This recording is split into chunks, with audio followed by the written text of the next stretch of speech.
জনগণের পক্ষ থেকে তাদের এই বিপ্লব, তাদের এই রক্তদান বৃথা যাবে না।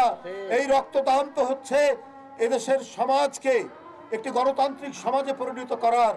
সেই সমাজ হিন্দু, মুসলমান, বৌদ্ধ, খ্রিস্টানের সমাজ, তাদের ঐক্যের সমাজ। যে প্রেতাত্মা, স্বৈরাচার, ফ্যাসিবাদের প্রেতাত্মা বিদায় নেয়নি। অন্তর্বর্তীকালীন সরকার গঠিত হলো, সকল গণতন্ত্রকামী রাজনৈতিক দল তাকে সমর্থন দিয়েছে। হঠাৎ কি হলো? কার প্রেতাত্মা এই সরকারের, এই অন্তর্বর্তী সরকারের মধ্যে ঢুকে তিনি বিভাজনের তৈরি করছেন।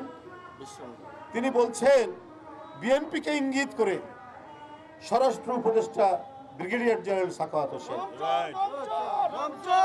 এই ব্যক্তির ওই যে কি বলছে দেখুন, এটা সত্য ঘটনা, এটি সত্য ঘটনা। এটি চট্টগ্রামে উনি দায়িত্বে থাকা অবস্থায় সেনাবাহিনীকে যে গম দেওয়া হতো, সেই গম তিনি বাজারে বিক্রি করে আত্মসাৎ করেন। এর উপর যে মামলা হয়, সেই মামলায় উনি দোষী সাব্যস্ত হন। ডিপার্টমেন্টের মামলা। দেশনেত্রী বেগম খালেদা জিয়া তখন প্রধানমন্ত্রী।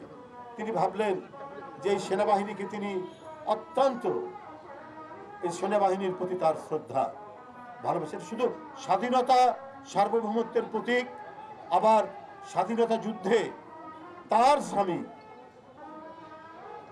মেজর জেনারেল জিয়াউর রহমান নেতৃত্ব দিয়েছেন, স্বাধীনতার ঘোষণা দিয়েছেন। তাই এই প্রতিষ্ঠানটির প্রতি দেশনেত্রী বেগম খালেদা জিয়া দুর্বল। তাই একজন সামরিক ব্যক্তি তিনি যে অন্যায় করেছেন, সেটিকে তিনি ক্ষমা সুন্দর দৃষ্টিতে দেখে ক্ষমা করে দিয়েছিলেন, যে প্রতিষ্ঠানটির যাতে বদনাম না হয়। কিন্তু তার প্রতিদান কি দিলেন?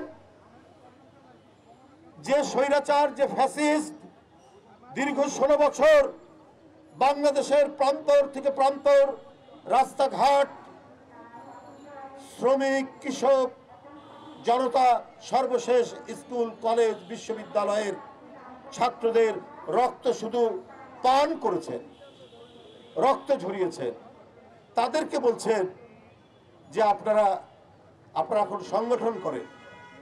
আর বিএনপির প্রতি ইঙ্গিত করে বলছেন যে কিছু করলে, বাড়াবাড়ি করলে ঠ্যাং ভেঙে দেওয়া হবে।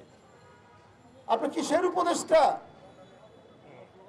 আপনি ফ্যাসিস্টের উপাসক, আপনি ফ্যাসিবাদের উপাসনা করেন। জনগণ তো বলছে আপনি ভিতরে ভিতরে প্রকাশ্য না হলেও আপনি ফ্যাসিবাদের উপদেষ্টা ছিলেন, আওয়ামী ফ্যাসিবাদের। আপনার সেই দুর্বলতা এখন প্রকাশ হয়ে পড়ছে। আপনার এত বড় একটি বিপ্লব হয়ে গেল, সেইখানে যারা সমর্থন দিয়েছে, সক্রিয় সমর্থন দিয়েছেন, তাদেরকে আপনার পা ভেঙে দেবেন। আর ফ্যাসিস্ট আওয়ামী লীগের লোকজনদেরকে বলছেন যে আপনারা সংগঠন করেন। আমরা 16-17 বছর আতঙ্কের রাজত্ব ছিলাম, আমরা 16-17 বছর গুমের আতঙ্কে ছিলাম, ক্রস ফায়ারের আতঙ্ক ছিলাম। আমরা বিগত 16 বছর 17 বছর ধরে নিরন্তর সংগ্রাম করেছি। আমাদের অনেক সাথী, বন্ধু, সহকর্মী আমাদের কাছে নাই। আজকে হয়তো এইখানে আপনাদের সাথে এই শান্তি সমাবেশে ইলিয়াস আলী আসতে পারত, সাবেক এমপি, সাইফুল ইসলাম হিরু আসতে পারত। যারা বাংলাদেশে বিশ্বাস করে, বাংলাদেশি, তাদেরকে গুম করেছে শেখ হাসিনা। কিন্তু এখনো চক্রান্ত তাদের থামেনি। নানাভাবে আমাদের দেশকে অস্থিতিশীল করার জন্য একের পর এক চক্রান্ত করছে। আমরা জানি এই চক্রান্তকারী কারা, আমরা জানি, দেশবাসীও জানে কোথা থেকে চক্রান্ত আসছে।